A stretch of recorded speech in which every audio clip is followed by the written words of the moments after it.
Today I would like to show you guys how I plan to incorporate Chebe powder into my hair growth journey. My hair has been thinning as of late, so I've heard a lot about Chebe powder.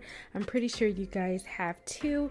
So I will not actually be putting the Chebe powder in my hair. I'm going to infuse some carrier oil with the Chebe powder by placing it on the stove. So I'm using a mixture of castor oil, jojoba oil, I think I also had avocado oil, and also hemp seed oil.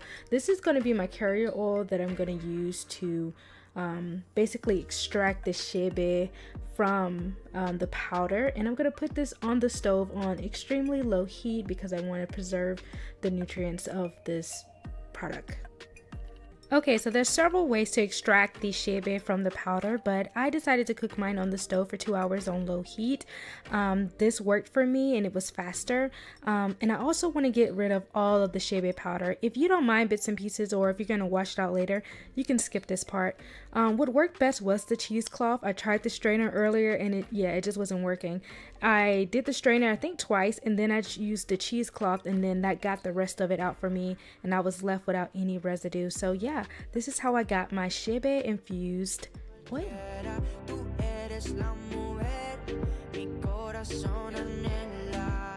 Son por ahí todas esas voces que tú conoces, gracias a mi mujer, ni tu amigo, pero en vivo solo contigo disfruto el